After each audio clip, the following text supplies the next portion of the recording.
सभी को नमस्कार। मैं रमन शर्मा आप सभी का अपने YouTube चैनल पर स्वागत करता हूं। अगर आप इस चैनल पर नए हैं तो चैनल को सब्सक्राइब करें, वीडियोस को लाइक, कमेंट और शेयर करें। आज हम वर्धन वंश या पुष्यभूति वंश के बारे में पढ़ेंगे। यह वंश बहुत ही इम्पोर्टेंट है क्योंकि एसएससी और एचएसएससी के एग्ज़ाम्स में काफ़ी बार इससे क्वेश्चन पूछे गए हैं और हरियाणा एसएससी के इतिहास में ऐसा कोई भी एग्ज़ाम नहीं गया है जिसके अंदर इस वंश से कोई प्रश्न नहीं पूछा गया हो। तो ज़्यादा समय खराब न करते हुए आगे बढ़ते हैं।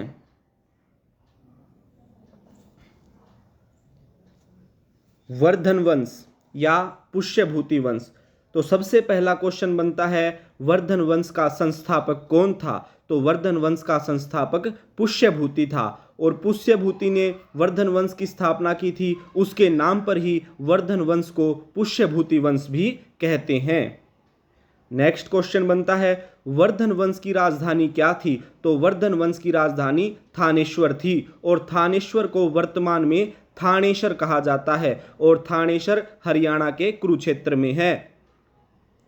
कुरुक्षेत्र में महाभारत का युद्ध लड़ा गया था। नेक्स्ट क्वेश्चन, वर्धन वंश का प्रथम प्रतापी शासक कौन है या कौन था? तो वर्धन वंश का प्रथम प्रतापी शासक प्रभाकर वर्धन था। आगे बढ़ते हैं। प्रभाकर वर्धन की पत्नी का क्या नाम था? तो प्रभाकर वर्धन की पत्नी का नाम यशोमती था। प्रभाकर वर्धन और यशोमती के 3 संतान हुई, जिनमें 2 लड़के थे और 1 लड़की थी। राज्यवर्धन, हर्षवर्धन और लड़की राज्यश्री। राज्यश्री का विवाह कन्नौज के मोखरी राजा ग्रहवर्मा के साथ हुआ। तो सबसे पहले पूछेंगे कि राज्यश्री का विवाह किसके साथ किया गया? तो कन्नौज के राजा ग्रहवर्मा के साथ किया गया। नेक्स्ट पूछ सकता है कि ग्रहवर्मा किस वंश का शासक था? तो मोखरी वंश का शासक था। और फिर पूछ सकता है कि कन्नौज कहां पर था? तो कन्नौज उत्तर प्रदेश में था। नेक्स्ट क्वेश्चन, मालवा के शासक देवगुप्त ने अपने मित्र गौड़ नरेश शशांक की सहायता से ग्रहवर्मा की हत्या कर दी और राज्यश्री को बंदी बना लिया। जब राज्यश्री और ग्रहवर्मा का विवाह हो गया तो वे कन्नौज में चले गए थे। वहां पर अपना जीवन सुखपूर्वक बिता रहे थे। तब उनका एक दुश्मन जो मालवा का शासक था, जिसका नाम था देवगुप्त, उसने कन्नौज पर आक्रमण कर दिया और जिसमें उसका साथ दिया था उसके दोस्त शशांक ने, जो कि एक गौड़ शासक था। देवगुप्त ने ग्रहवर्मा की हत्या कर दी और राज्यश्री को बंदी बना लिया। तो सबसे पहले क्वेश्चन पूछ सकता है कि ग्रहवर्मा की हत्या किसने की? मालवा के शासक देवगुप्त ने की थी। नेक्स्ट क्वेश्चन की तरफ बढ़ते हैं। जब इस बात का पता थानेसर में पता चला राज्यश्री के घरवालों को कि उनके बहनोई को मार दिया गया है और राज्यश्री को बंदी बना लिया गया है, तो उस समय तक थानेसर का राजा राज्यवर्धन बन गया था। तो सबसे पहले क्वेश्चन बनेगा, राज्यवर्धन कब राजा बना? तो राज्यवर्धन 604 ईस्वी में राजा बना। राज्यवर्धन ने देवगुप्त को मार डाला, परंतु देवगुप्त के मित्र गौड़ नरेश शशांक ने धोखा देकर राज्यवर्धन की हत्या कर दी। तो सबसे पहले क्वेश्चन ये बनता है कि राज्यवर्धन कब राजा बना? 604 ईस्वी में। जब उसके पास ये खबर पहुंची कि उसके बहनोई ग्रहवर्मा की हत्या देवगुप्त ने कर दी है, तो इसका बदला लेने के लिए राज्यवर्धन ने मालवा पर आक्रमण कर दिया। और मालवा पर जब उसने आक्रमण किया तो उसने देवगुप्त को मार डाला युद्ध में, लेकिन जो देवगुप्त का मित्र था गौड़ नरेश शशांक, उसने राज्यवर्धन को धोखा देकर राज्यवर्धन की हत्या कर दी। तो क्वेश्चन ये बनेगा कि वर्धन वंश के शासक राज्यवर्धन की हत्या किसने की? तो गौड़ नरेश शशांक ने की थी। आगे बढ़ते हैं। शशांक शैव धर्म का अनुयायी था। तो ये पूछ सकता है कि गौड़ नरेश किस धर्म का अनुयायी था? शैव धर्म का अनुयायी था। शशांक ने बोधि वृक्ष को कटवा दिया था। बोधि वृक्ष क्या है? जहां पर महात्मा बुद्ध को ज्ञान की प्राप्ति हुई थी, वह उस वृक्ष को बोधि वृक्ष कहा जाता है। तो क्वेश्चन पूछ सकता है कि बोधि वृक्ष कहाँ है? तो बोधि वृक्ष बोध गया में है। और बोध गया कहाँ है? बिहार में है। तो क्वेश्चन बनेगा बोधि वृक्ष को किसने कटाया? शशांक ने कटवाया था। नेक्स्ट क्वेश्चन, राज्यवर्धन की मृत्यु के बाद 606 ईस्वी में 16 वर्ष की आयु में हर्षवर्धन थानेसर की गद्दी पर बैठा। जब राजा राज्यवर्धन की मृत्यु हो गई तो थानेसर की गद्दी खाली रह गई, तो वहां राजा बनने के लिए कोई और बचा नहीं था। तो हर्षवर्धन, जिसकी उम्र उस समय 16 वर्ष थी, राजगद्दी पर बैठा। तो क्वेश्चन पूछेगा कि हर्षवर्धन कब राजा बना? तो हर्षवर्धन 606 ईस्वी में राजा बना।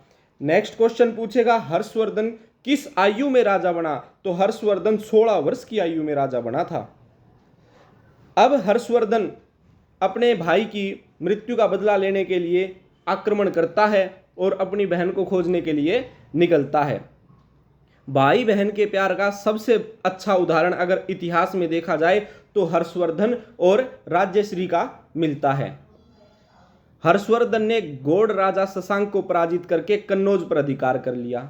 जो हर्षवर्धन था उसने कन्नौज पर आक्रमण किया, जहां पर अब शशांक ने कब्जा कर लिया था, और आक्रमण करके शशांक को हरा दिया और हराकर कन्नौज पर अधिकार कर लिया। नेक्स्ट क्वेश्चन की तरफ बढ़ते हैं। हर्षवर्धन ने अपनी राजधानी थानेश्वर से स्थानांतरित करके कन्नौज को बनाया। अब कन्नौज में भी कोई राजा नहीं बचा था, इसलिए हर्षवर्धन ने अपनी राजधानी थानेश्वर से बदलकर कन्नौज को बना लिया। मोस्ट इंपोर्टेंट क्वेश्चन है, एग्जाम्स में काफी बार पूछा गया है कि हर्षवर्धन की राजधानी कौन सी थी? तो पहला ऑप्शन मिलेगा आपको थानेसर, दूसरा कन्नौज। आपका आंसर होगा कन्नौज। हर्षवर्धन ने अपनी राजधानी कन्नौज को बनाया था। अगर ये पूछे कि वर्धन वंश की राजधानी क्या थी तो आपका आंसर होगा थानेसर। ये पूछे वर्धन वंश की दूसरी राजधानी कौन सी थी तो कन्नौज। और ये क्वेश्चन पूछे कि हर्षवर्धन की राजधानी क्या थी तो हर्षवर्धन की राजधानी कन्नौज थी।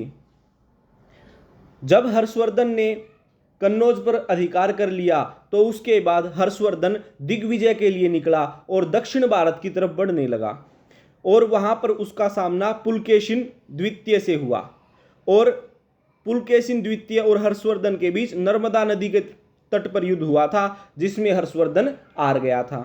तो क्वेश्चन क्या पूछेगा? हर्षवर्धन का युद्ध पुलकेशिन द्वितीय के साथ कहां पर हुआ? नर्मदा नदी के तट पर हुआ था। अब यह पूछ सकता है कि नर्मदा नदी के तट पर हुए युद्ध में हर्षवर्धन और पुलकेशिन द्वितीय के बीच कौन जीता? तो पुलकेशिन द्वितीय जीता, और हारा कौन? हर्षवर्धन हारा था। नेक्स्ट क्वेश्चन पूछ सकता है पुलकेशिन द्वितीय का संबंध किस वंश से है? तो पुलकेशिन द्वितीय चालुक्य वंश से संबंधित है, और हर्षवर्धन वर्धन वंश से। तो हर्षवर्धन और पुलकेशिन द्वितीय के बीच नर्मदा नदी के तट पर युद्ध हुआ, जिसमें हर्षवर्धन की पराजय हुई। आगे बढ़ते हैं। पुलकेशिन द्वितीय के ऐहोल अभिलेख में हर्षवर्धन के पराजित होने का उल्लेख मिलता है। अब क्वेश्चन पूछ सकता है कि नर्मदा नदी के तट पर हुए युद्ध में हर्षवर्धन की पराजय का उल्लेख कहां पर मिलता है? ऐहोल अभिलेख में मिलता है। नेक्स्ट पूछ सकता है ऐहोल अभिलेख का संबंध किस शासक से है? पुलकेशिन द्वितीय से है। आगे बढ़ते हैं। हर्षवर्धन ने 641 ईस्वी में अपने दूत चीन भेजे। तो क्वेश्चन पूछ सकता है कि हर्षवर्धन ने अपने दूत चीन कब भेजे? 641 ईस्वी में भेजे, और उसके बाद हर्षवर्धन के दरबार में 643 ईस्वी व 645 ईस्वी में 2 चीनी दूत भारत आए थे। Next question most important question बनेंगे, क्योंकि हरियाणा एसएससी के अंदर हर एग्जाम्स में इन क्वेश्चन से कोई ना कोई क्वेश्चन पूछा जाता है। तो सबसे पहले देखते हैं, चीनी यात्री ह्वेनसांग हर्षवर्धन के शासनकाल में भारत आया। तो क्वेश्चन पूछ सकता है कि चीनी यात्री ह्वेनसांग किस शासक के शासनकाल में भारत आया? हर्षवर्धन के शासनकाल में भारत आया था। नेक्स्ट क्वेश्चन, ह्वेनसांग 629 ईस्वी में चीन से भारत की यात्रा पर निकला, और 1 वर्ष की यात्रा के बाद 630 ईस्वी में सबसे पहले भारतीय राज्य कपिशा में पहुंचा। तो क्वेश्चन पूछेगा ह्वेनसांग भारत कब आया? 630 ईस्वी में आया था। नेक्स्ट पूछ सकता है ह्वेनसांग सबसे पहले भारत के किस राज्य में पहुंचा? कपिशा में पहुंचा। नेक्स्ट क्वेश्चन, ह्वेनसांग बिहार के नालंदा विश्वविद्यालय में अध्ययन करने तथा भारत में बौद्ध ग्रंथों को एकत्र करके ले जाने आया था। तो क्वेश्चन पूछेगा ह्वेनसांग कहाँ पर अध्ययन करने के लिए आया था? नालंदा विश्वविद्यालय में अध्ययन करने के लिए आया था। और नालंदा विश्वविद्यालय कहाँ है? बिहार में है। उस समय पर नालंदा विश्वविद्यालय बौद्ध धर्म का एक प्रमुख केंद्र था।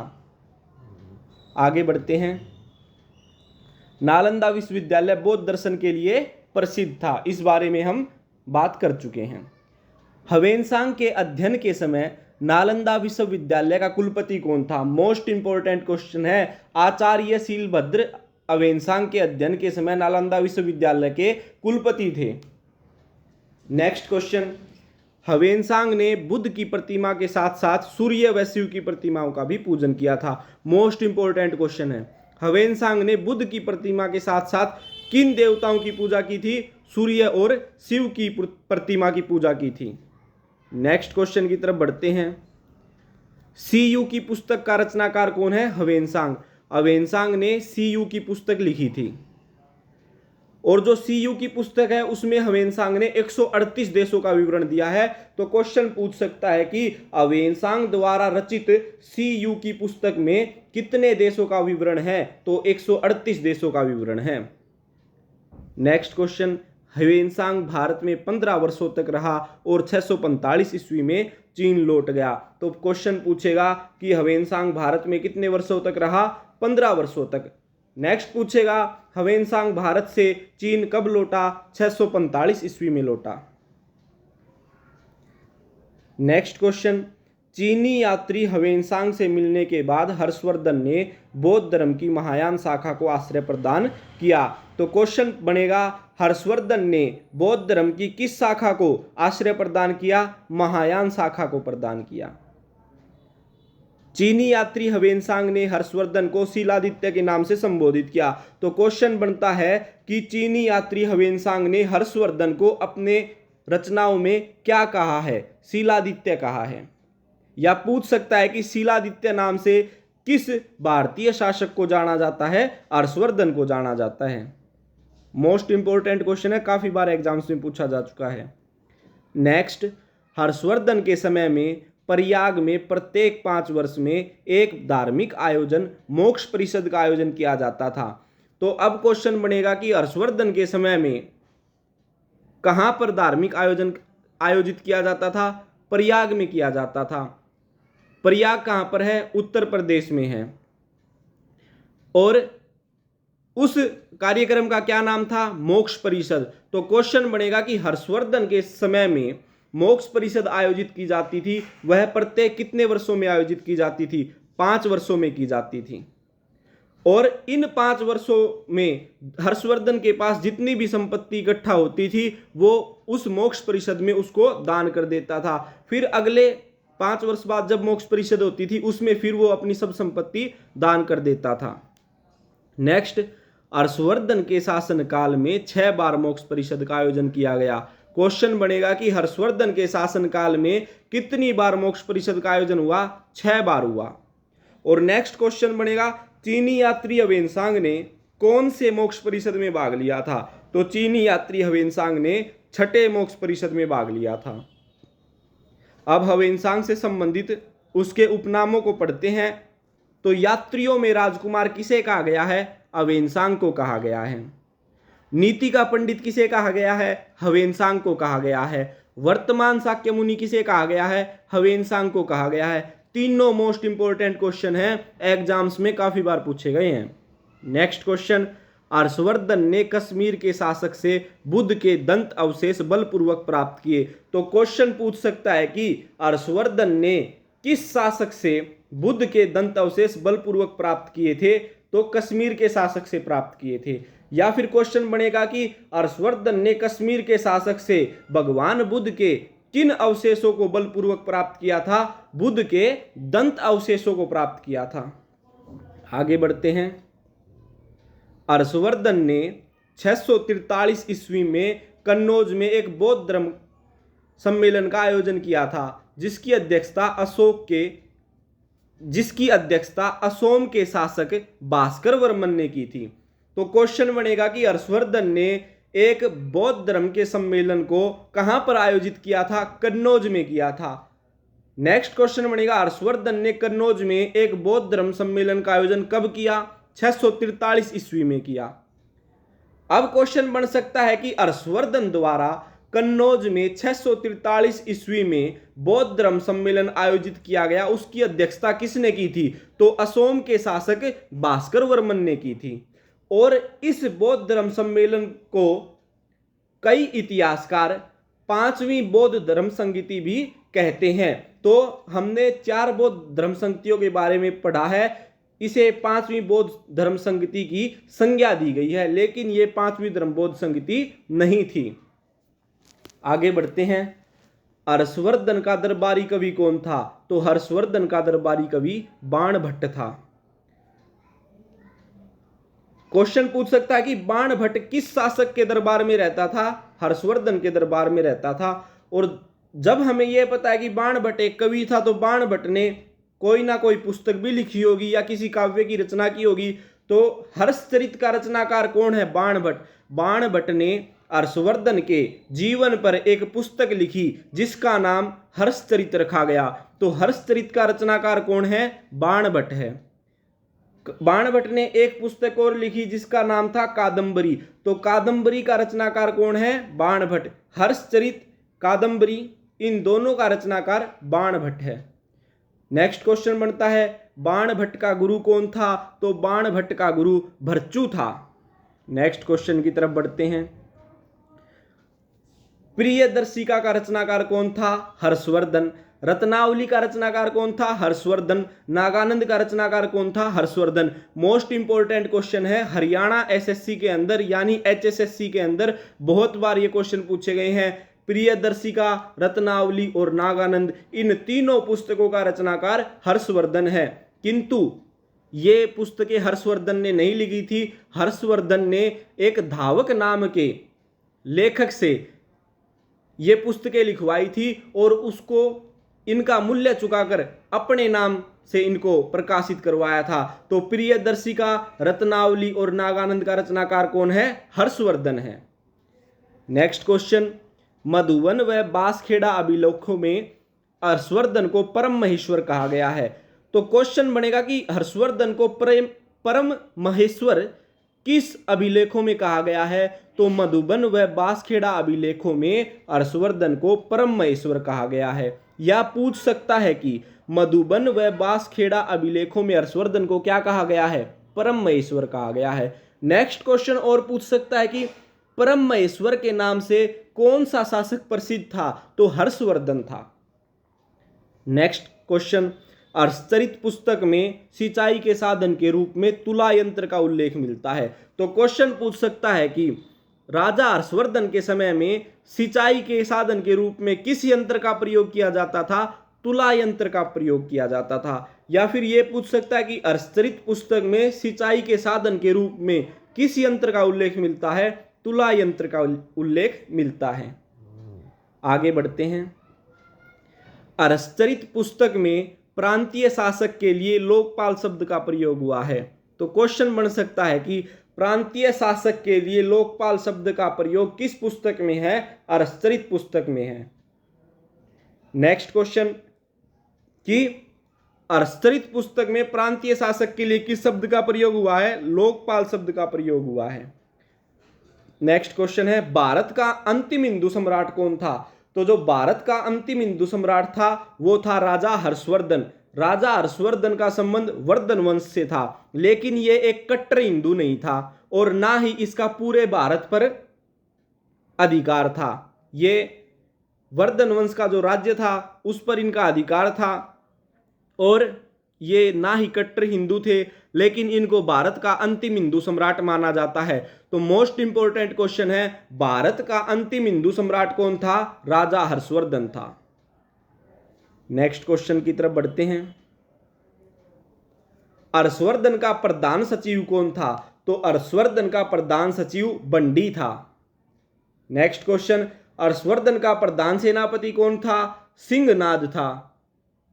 नेक्स्ट क्वेश्चन, हर्षवर्धन की अश्व सेना का प्रधान कौन था? कुंतल था। हर्षवर्धन की गज सेना का प्रधान कौन था? सकंदगुप्त था। अगर आपसे ये पूछा जाए कि हर्षवर्धन की अश्व सेना या घुड़ सेना, यानी जिस सेना में घोड़े होते हैं, घुड़सवार सेना, उसका प्रधान कौन था? कुंतल था। और यह पूछा जाए कि हर्षवर्धन की गज सेना का प्रधान या हर्षवर्धन की हाथियों की सेना, गज का अर्थ होता है हाथी, तो हाथी सेना या गज सेना का प्रधान कौन था? स्कंदगुप्त था।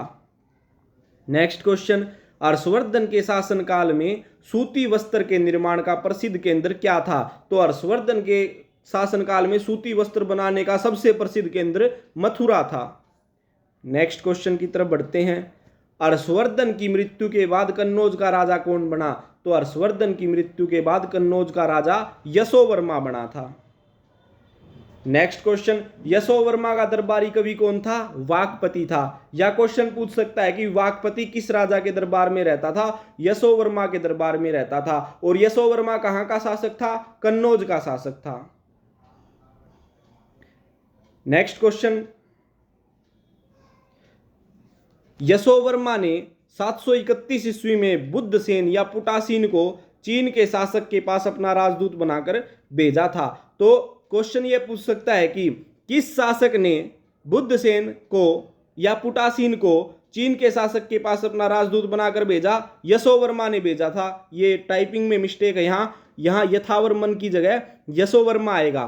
तो यशोवर्मा ने 731 ईस्वी में, बुद्धसेन या पुटासीन एक ही व्यक्ति है, कई जगह इसको बुद्धसेन कहा गया है, कई जगह पुटासीन, तो इसने यशोवर्मा ने बुद्धसेन या पुटासीन को चीन के शासक के पास अपना राजदूत बनाकर कब भेजा था? 731 ईस्वी में भेजा था। आज हमने वर्धन वंश या पुष्यभूति वंश के बारे में पढ़ा है। मोस्ट इंपॉर्टेंट टॉपिक है, इसे आप अच्छी तरह से याद कर लीजिएगा। आशा करता हूं आपको यह वीडियो अच्छी लगी होगी। धन्यवाद। जय हिंद, जय भारत।